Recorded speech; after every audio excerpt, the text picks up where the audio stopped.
Hi friends, അച്ഛൻ്റെ ബ്രിസ family വ്ലോഗിലേക്ക് എല്ലാവർക്കും സ്വാഗതം. ഞാനെന്നേ സ്ഥലം ഒന്ന് മാറിയിരിക്കാന്ന് വിചാരിച്ചു. ഇത് നമ്മുടെ കുമ്പളങ്ങ ജ്യൂസാണ്. കുമ്പളങ്ങ വെള്ളം, കുമ്പളങ്ങ അടിച്ചെടുത്തിട്ട് രാവിലെ ഇപ്പോൾ അതൊരു ഗ്ലാസ് കുടിക്കുകയാണ്. ഒരു ചൂടുവെള്ളം കുടിച്ചു, അതിൽ കുറച്ച് ചൂടുവെള്ളം കുടിച്ചിട്ടുണ്ടായിരുന്നു. അപ്പോൾ ഇനി കുമ്പളങ്ങ ജ്യൂസ് കുടിക്കട്ടെ.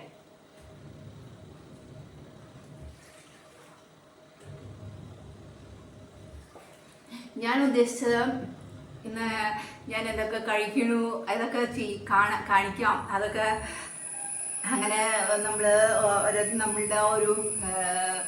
ഒരു ദിവസം നമ്മൾ ഞാനപ്പോൾ എന്തെങ്കിലുമൊക്കെ കഴിക്കുന്നത് കാണിക്കാമെന്ന് വിചാരിച്ചു. അത് വിചാരിച്ചിട്ടാണ് ഞാൻ ഇങ്ങനെ വീഡിയോ എടുത്തു തുടങ്ങിയത്. അപ്പോൾ കുമ്പളങ്ങ ജ്യൂസ് കുടിക്കുകയാണ് ഫസ്റ്റ്. ഞാൻ കുമ്പളങ്ങ ജ്യൂസ് കുടിക്കുകയാണ്. അപ്പോൾ രാവിലെ എന്താ കഴിക്കണേന്നൊക്കെ കാണിക്കണം എന്നൊക്കെയാണ്, അല്ലെങ്കിൽ ഉച്ചയ്ക്ക് അങ്ങനെ ഞാൻ തടി കുറയ്ക്കാൻ കാണിക്കാന്നൊക്കെ വെച്ചു. അപ്പോൾ ഞാൻ ഓവറായിട്ടൊന്നും തടിയൊന്നും കുറഞ്ഞിട്ടില്ല, വല്ലാണ്ടൊന്നും തടി. എനിക്ക് മെയിനായിട്ട് വയറാണ് കുറയാനുള്ളത്. അപ്പോൾ ഞാൻ ഫുഡിൽ കൺട്രോൾ ചെയ്തിട്ട് എനിക്ക് ഒരുപാട് വർക്കൗട്ട് ഒന്നും ചെയ്യാൻ പറ്റില്ല. എനിക്ക് ഇവിടെ ആക്സിഡൻറ്റ് പറ്റിയിട്ടുള്ള കാരണം അങ്ങനെ വലിയ ഹെവി വർക്കൗട്ടൊന്നും എനിക്ക് ചെയ്യാൻ പറ്റില്ല. വയറിൻ്റെ അവിടെ എടുത്തു കഴിഞ്ഞാൽ നമുക്ക് ഇവിടേക്ക് ഒരു വേദനയൊക്കെ വരാറുണ്ട്. അങ്ങനെ അതായത് നമുക്ക് സഹിക്കാൻ പറ്റുന്ന വേദന തന്നെയാണെങ്കിൽ പോലും പേടിയാണ് എനിക്ക്, വർക്കൗട്ട് ചെയ്യാൻ പേടിയാണ്. അപ്പോൾ വയറിൻ്റെ അപ്പോൾ കാലൊക്കെ ഉയർത്തി 90 ഡിഗ്രി 40 ഡിഗ്രി അങ്ങനെയൊക്കെയാണ് ഞാൻ ചെയ്യുന്നുള്ളൂ. അതിപ്പോൾ വയറല്ല, കൊഴുപ്പ് കൊടയെന്നുള്ളത് മാത്രമേ ഉള്ളൂ. വയറപ്പോൾ ഇത്തിരി വയറുന്തി നിൽക്കുന്ന വയർ തന്നെയായിരുന്നു ചെറുപ്പം തൊട്ട് എൻ്റേത്. അപ്പോൾ അത് വലിയ സൗന്ദര്യവൽക്കരണത്തിനല്ല, കൊഴുപ്പൊന്ന് കുറയാൻ വേണ്ടിയിട്ടാണ് ഞാൻ ഫുഡ് കൺട്രോൾ ചെയ്യുന്നത് കേട്ടോ. കൊഴുപ്പ് കുറയ്ക്കുന്നതാണല്ലോ നമുക്ക് ഏറ്റവും നല്ലത്. എനിക്കാണെങ്കിൽ എന്താ പറയുക, തൈറോയിഡൊക്കെ ഉണ്ട്. അപ്പോൾ അതിന് മെഡിസിൻ എനിക്ക് നിർത്തണം. കഴിഞ്ഞ പ്രാവശ്യമൊക്കെ നമ്മൾ നോക്കിയപ്പോൾ നോർമലാണ്. ഈ നോർമലായിട്ട് ഡോക്ടേഴ്സ് പറയും എപ്പോഴും മെഡിസിൻ കഴിച്ചുകൊണ്ടേയിരിക്കാൻ പറയും. അപ്പോൾ അത് എങ്ങനെ കഴിക്കാതെ ഇരിക്കാം? ഒരു മെഡിസിൻ നമ്മൾ സ്റ്റാർട്ട് ചെയ്തിട്ട് എങ്ങനെ നമുക്കത് കഴിക്കാണ്ടിരിക്കാം? അത് തുടർന്ന് തന്നെ കഴിക്കണം എന്ന് പറയുന്നതിനോടത്ത് എനിക്ക് ഭയങ്കര ബുദ്ധിമുട്ട്. എനിക്കൊരു രസകരമായിട്ട് തോന്നുന്നില്ല അല്ലെ. എപ്പോഴും രസമുണ്ടെന്നല്ല ഞാൻ പറയാറ്.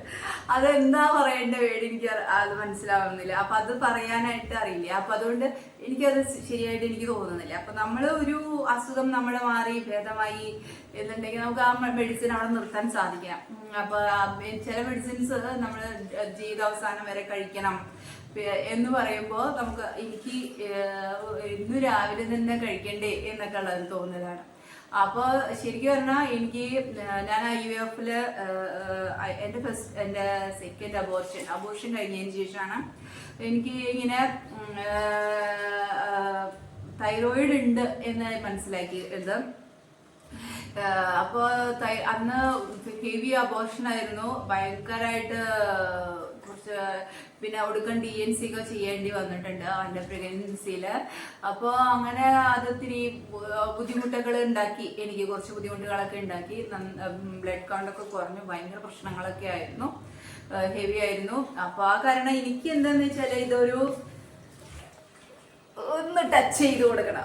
അപ്പോൾ അങ്ങനെയാണ് തൈറോയിഡ് ഉണ്ട് എന്നുള്ളത്. ആ മെഡിസിൻ അതൊക്കെ DNC ചെയ്യുമ്പോഴാണ് നമ്മളിങ്ങനെ സർജറി ചെയ്യുമ്പോൾ ആണ് മനസ്സിലായത് തൈറോയിഡ് ഉണ്ട് എന്നുള്ളത് മനസ്സിലാക്കിയത്. അപ്പോൾ അന്ന് 50 mg ആണ് എനിക്ക് മെഡിസിൻ തന്നത്. പിന്നെ എനിക്ക് അതിന് ശേഷമൊക്കെ ഞാൻ പറഞ്ഞിട്ടുണ്ട്, ഒരുപാട് തവണ അതിനുശേഷമാണ് ഞാൻ IVF ചെയ്യാൻ പോകുന്നത്.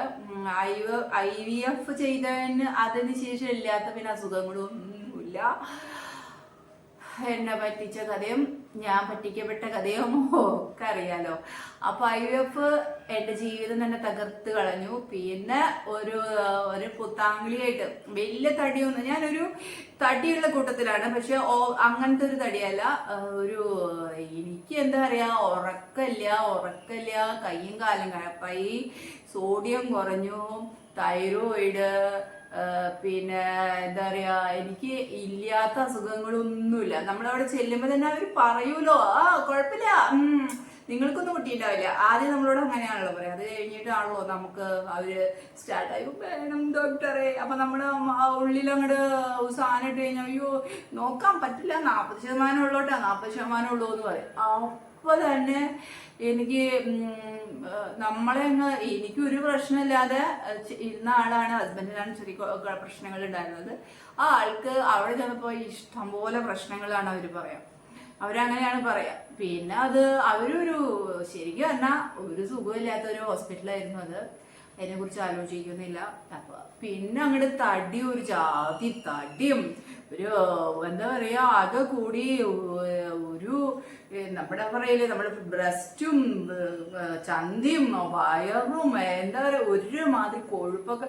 നമുക്ക് ഫുഡ് കഴിക്കണം, നമുക്കൊരു വേറൊരു ലോകത്താണ് പിന്നെ നമ്മളുടെ ഒരു ജീവിതം ഉണ്ടായിരുന്നത്. അങ്ങനെ ഫുഡ് കൺട്രോൾ അപ്പൊ ചെയ്യാന്നൊക്കെ വിചാരിച്ചു. അതിന് ശേഷം എനിക്ക് വീണ്ടും സോഡിയൊക്കെ കുറഞ്ഞ ഒരു സമയം. പിന്നെ അത് കഴിഞ്ഞിട്ട് ഞാൻ തനിയെ അതായത് മെഡിസിൻ ഇല്ലാതെ തന്നെ ഞാൻ വീണ്ടും പ്രഗ്നന്റ് ആയി. പിന്നെ അത് അബോർഷനായി. അപ്പോൾ അങ്ങനെ അബോർഷനായപ്പോൾ വീണ്ടും ഞാൻ ഹോമിയോ സ്റ്റാർട്ട് ചെയ്തു. അപ്പോൾ ഈ മെഡിസിൻസിൽ അപ്പോൾ ബ്ലീഡിങ് നിൽക്കുന്നില്ല. അബോർഷൻ ആയി കഴിഞ്ഞാൽ എൻ്റെ ഹെവി ബ്ലീഡിങ്, പിന്നെ എൻഡോമെട്രോസിസ് തിക്കായി. എൻ്റെ പൊന്നെ, ഇല്ലാത്ത അസുഖങ്ങളൊന്നും പിന്നെ ഇല്ലാണ്ട് ഇനി വരാനിട്ട് ഒന്നും ഇല്ലാത്ത പോലെയായിരുന്നു. അപ്പൊ അതൊക്കെ എനിക്ക് വല്ലാത്തൊരു ട്രോമയാണ്. നമുക്ക് മെഡിസിൻ കഴിച്ച് അങ്ങനെയല്ല, നമുക്ക് എല്ലാം ട്രോമകളാണ് ഉണ്ടായിരുന്നത് ലൈഫ്. അപ്പൊ അതിനെയൊക്കെ തരണം ചെയ്ത് പിന്നെ നമ്മൾ ജീവിക്കുമ്പോൾ പിന്നെയും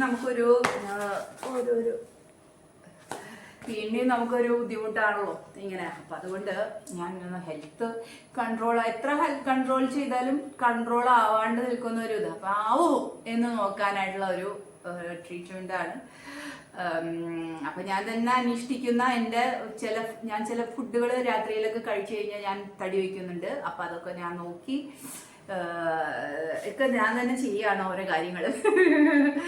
അങ്ങനെ കുമ്പളങ്ങ ജ്യൂസാണ് കുടിക്കുന്നത്. പിന്നെ അഡ്വൈസസ് എടുത്തിട്ടുണ്ട്. അപ്പോൾ കുമ്പളങ്ങ ജ്യൂസ് മെഡിസിനൊന്നും നിർത്തിയിട്ടില്ല കേട്ടോ. അപ്പോൾ കുമ്പളങ്ങ ജ്യൂസ് കുടിക്കുന്നുണ്ടെങ്കിൽ നമ്മൾ കുറച്ച് ഫുഡ് കൺട്രോൾ ചെയ്യുന്നുണ്ട്. ഒക്കെ കഴിഞ്ഞിട്ടാണ് ആരോഗ്യം മതി, വേറെ ഒന്നും എനിക്ക് വേണ്ട, ആരോഗ്യം മാത്രം മതി. അത് ഞാൻ തന്നെ ശ്രമിച്ചാലും നടക്കുമോ എന്ന് എനിക്കറിയില്ല. എനിക്ക് ആരോഗ്യം വേണം, എനിക്ക് നടക്കണം.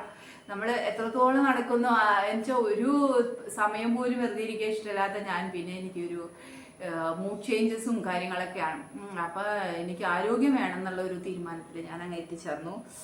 അപ്പോൾ നമ്മളുടെ അരി ഒക്കെ ഞാൻ മാറ്റാനുള്ള പരിപാടിയായി. അരികളൊക്കെ എനിക്ക് തോന്നുന്നു അരിയൊക്കെ ഭയങ്കര പ്രശ്നമാണ്.